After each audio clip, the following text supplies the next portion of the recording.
Hello dear friends. आप सभी को first of all very good morning. और प्यारे साथियों, आप सभी को हैप्पी होली। मैं उन सभी बच्चों के लिए स्पेशली, पता नहीं मैं अभी क्या बोलूँगा, मैं सच बोल रहा हूँ आपको। मैं केवल उन बच्चों के लिए यहाँ पर आया हुआ हूँ जो पूरी तरह से टूट चुके हैं। और आपको सच बताऊँ, कल नेवी ने, इंडियन नेवी का AA और SSR का नोटिफिकेशन रिलीज हो चुका है और ये क्लियरली हो चुका है कि this exam is going to be conducted offline. मतलब जो भी एडमिट कार्ड आप सभी के आने वाले हैं वो परसेंटेज के बेसिस पर आएंगे। तो मुझे ऐसा लगता है कि thousands of candidates, thousand of students, ठीक है ना, उनके सपने फिर से एक बार टूट चुके हैं। कल मेरे पास 400 से 500 कॉल और ज़्यादा ही होंगे कॉल आए। उनमें से मैंने आई थिंक 70% पिक किए होंगे। उन सभी बच्चों ने जो बोला ना, अब सच बताऊं, बहुत सारे बच्चे तो ऐसे थे जो मतलब कुछ कह ही नहीं पाए। वो रो दिए कि सर मैं क्या करूं। पिछले 6 महीने से, पिछले 5 महीने से, पिछले 1 साल से सर मैं इसी बात का वेट कर रहा था, इसी बात का वेट करता रहा कि सर कोई नहीं, पिछली बार वैकेंसी ऑफलाइन थी, इस बार ऑनलाइन आएंगी, मुझे अटेम्प्ट मिल पाएगा, सर मैं अपियर हो पाऊंगा। और अभी सर ये क्या हो गया। तो प्यारे साथियों, मुझे पता नहीं है कि ये सही है या गलत है जो मैं बोलने जा रहा हूँ, लेकिन मुझे लगा कि इस समय यार मुझे आना चाहिए और उन बच्चों के साथ यार बोलना चाहिए। मैं डीपली सच बोल रहा हूँ, फॉर्मेलिटीज नहीं है, डीपली डिप्रेस्ड हूँ and I can understand the pain of air force as well as navy aspirants. प्यारे साथियों, मैं देखो, सबसे पहले इस टाइम, सबसे पहले तो जो अभी यह समय है, जो बच्चा 6 महीने से तैयारी कर रहा है, 2 साल से तैयारी कर रहा है, यहाँ कोई भी आपकी सिचुएशन को समझने वाला नहीं होगा। ये रियलिटी है और ये मैं अच्छी तरह से अवेयर हूँ, मतलब वाकिफ हूँ कि ऐसी सिचुएशन में जब आपकी कोई गलती नहीं होती है फिर भी लोग आपको बहुत एक गलत तरीके से जज करेंगे। यहाँ कोई समझने वाला नहीं होगा। इसलिए first of all you have to love yourself. प्यारे साथियों, तुम्हारी गलती नहीं है, प्लीज आप इस बात को समझिए। जो हुआ ठीक है, डिसीजन क्या है, कैसे है, मैं वहां पर भी ब्लेम नहीं करूंगा कि डिफेंस फोर्सेस ने क्या किया। बस मैं इतना कह सकता हूं कि केवल एक मौका, या शायद सर केवल एक जगह से जहां मैं सेलेक्ट नहीं हो पाया, जहां मुझे मौके नहीं मिले, तो इसका मतलब ये नहीं है कि मैं जिंदगी से क्विट कर लूंगा, मतलब सर मैं समर्पण कर दूंगा कि अब कुछ नहीं होगा। आप 1 मिनट के लिए सोचिए, 1 मिनट के लिए आप मेरे साथ ये सोचिए कि चलिए आज आप सब कुछ बंद कर दीजिए, पढ़ना और वो सब बंद कर दीजिए, तो बस ये बता दीजिए पूरी जिंदगी में आगे उजाला है कि अंधेरा है। प्यारे साथियों, सारे आपके एम्बिशंस, आपके मम्मी पापा की आशाएं, महत्वाकांक्षाएं, सारी वो खत्म हो चुकी होंगी। और क्या होगा अगले 2 से 3 साल बाद, आप क्या है, पूरी तरह से कंप्लीटली एक क्या कहते हैं, एक ऐसे पर्सन बन चुके होंगे जहां होपलेस जिंदगी। और मुझे लगता है कि जिस भी इंसान की जिंदगी में आशाएं नहीं हैं वो मरे हुए इंसान के बराबर है। आप समझ सकते हैं मैं क्या कह रहा हूं। पहली बात, वो सभी बच्चे जो डीपली डिप्रेस्ड हैं, कोई दिक्कत नहीं है, होली का त्योहार है, एंजॉय करिए, मत करिए, क्या करना है 2-3 दिन अपने आप को दीजिएगा। पढ़ने में मन नहीं लग रहा है, कोई दिक्कत नहीं, 2-3 दिन जो कुछ आपको करना है, whatever you want to do, आप करिए 2-3 दिन। उसके बाद में फिर आप ये सोचना अब जरूरी है कि क्या केवल मुझे एयरफोर्स और नेवी के ही भरोसे बैठना ठीक रहेगा। जिनके पास केवल लास्ट अटेम्प्ट है, वो सभी बच्चों ने लगता है सर शायद ही एक आधा अटेम्प्ट मिल पाएगा एयरफोर्स में भी, और मैं अभी भी बैठा हुआ हूं सर। प्यारे साथियों, मैं पिछले 1 साल से चिल्ला रहा हूं आप सभी से कि भाई साथ में एक अल्टरनेटिव रखिए यार। देखो, केवल रोना, केवल पछतावा करना और बैठ जाना और हार मान लेना, ये कोई सॉल्यूशन नहीं। हम सबकी जिंदगी कहीं ना कहीं यार फुल ऑफ स्ट्रगल है, चाहे वो स्ट्रगल किसी भी अलग अलग तरीके के हों, ठीक है ना। कहने का मेरा मतलब ये है प्यारे साथियों, सेल्फ मोटिवेशन, अभी टाइम है, अभी टाइम है ये डिसाइड करने का कि यार अब मुझे साथ में क्या अल्टरनेटिव रखना होगा, ठीक है ना। यदि ये मौका मुझे नहीं मिल पाया है तो मुझे अब सर किस रास्ते पर, यदि मैं टेक्निकल की तैयारी कर रहा हूं, एक्स ग्रुप की तैयारी कर रहा हूं और आगे इसका कोई स्कोप मुझे नहीं मिलने वाला है, केवल एयरफोर्स को छोड़ के उसमें भी एक मौका होगा या नेवी में, तो प्यारे साथियों साथ में नॉन टेक्निकल की प्रिपरेशन करना शुरू कर दीजिए। टाइम लिमिटेड है।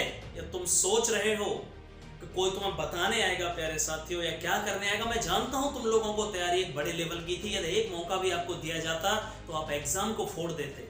और ऐसा एक आध बच्चा नहीं है, थाउजेंड्स ऑफ कैंडिडेट ऐसे हैं कि जिन्हें एक बार भी नेवी एक बार केवल ऑनलाइन एग्जाम का मौका देती तो वो आग लगा देते यार। उस लेवल की तैयारी थी बच्चों को, लेकिन नहीं दिया गया। मैं तो सबसे जो इंपॉर्टेंट बात है, मैं आप सभी से यहाँ जो कहने आया हूँ, मैं इसलिए नहीं आया कि आपको क्या करना है क्या नहीं, ना मैं कोई मोटिवेशन देने आया हूँ। बस मैं उन बच्चों को जो पूरी तरह से टूट चुके हैं यार, ठीक है, जिनके लिए ना कोई होली ना दिवाली अच्छा ही नहीं लग रहा, सब क्या किया जाए। तो मैं आप सभी को बता दूं कि आपकी जो माँ है उसको ये नहीं पता है कि नोटिफिकेशन ऑनलाइन ऑफलाइन क्या है। उसने एक सपना देखा है कि मेरा बेटा एक दिन यार जॉब लगेगी, उस दिन उसको दुनिया की जो सबसे बड़ी खुशी होगी वो माँ बाप को होगी। और स्पेशली मैं माँ की बात करूंगा, ठीक है। उसने एक सपना देखा है कि मेरा बेटा, और यदि आपने मन में ये सोच लिया है कि मैं क्विट करने जा रहा हूँ सर, बस बहुत हो गया, तो प्यारे साथियों माँ का वो सपना बहुत ही जल्दी टूट जाएगा। और उस सिचुएशन में आप समझ नहीं सकते कितना दर्द होता है एक पेरेंट्स को। मैं आपसे ही 2-3 दिन आप टाइम लीजिए, अपने आप को समझिए कि क्या करना चाहिए, अभी क्विट करना चाहिए कि लाइफ में आगे भी बहुत सारे ऑप्शन है प्यारे साथियों।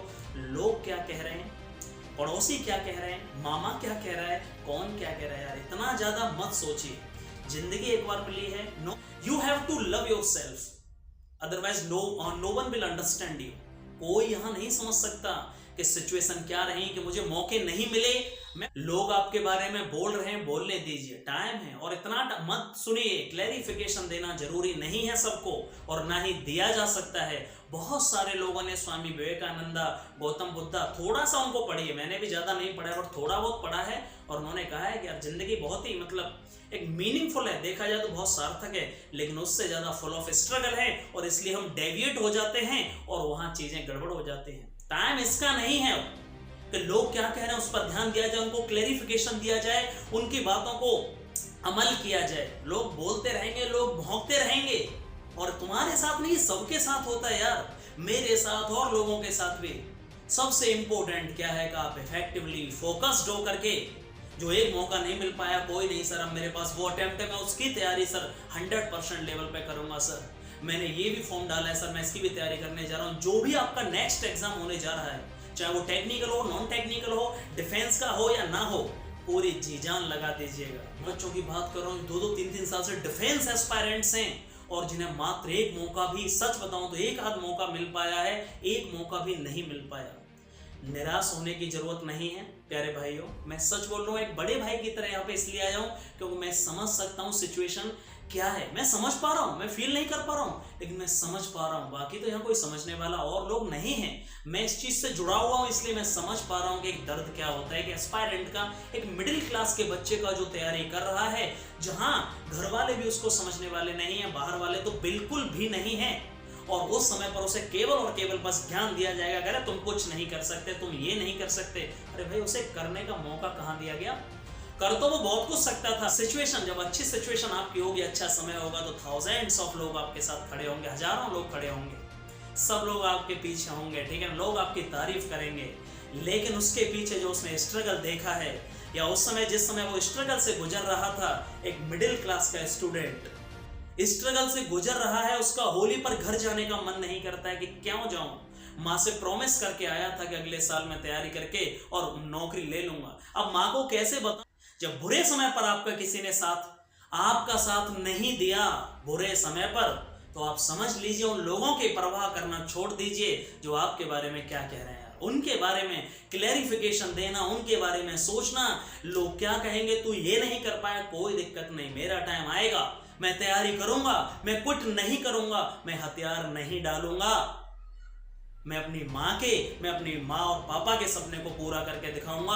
और यदि 1% मेरी नौकरी भी नहीं लग पाई, तो भी मैं जिंदगी में क्विट नहीं करूंगा, आगे कुछ और ऐसा करूंगा जहां हजारों लोग मेरे पीछे होंगे।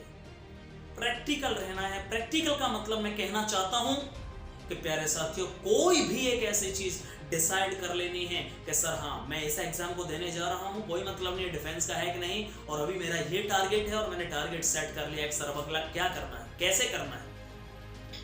बाकी बहुत ज्यादा कल नोटिफिकेशन आने के बाद आधे से ज्यादा 80% बच्चों के सपने टूट चुके हैं प्यारे साथियों। फिर से कोई भी आशा नहीं है, आगे कुछ भी पता नहीं है, तो क्या किया जाए सर, मैं क्या कर सकता हूँ ये। और मैं वही बोलूंगा कि यार समय खराब है, समय खराब है केवल आपका, ठीक है, आपकी गलती भी इतनी नहीं है जितनी लोग समझ रहे हैं। समय खराब है, मौके नहीं मिले हैं, तो यार पूरा ब्लेम अपने ऊपर मत डालिए। आप ये मत कहिए कि मैं ही कल्प्रेट हूं, मैं ही दोषी हूं। यार आपकी गलती नहीं है, 100% गलती आपकी नहीं है। आपने एफर्ट्स किए, आपने जी जान लगाई, लेकिन आपको मौके ही नहीं मिले यार।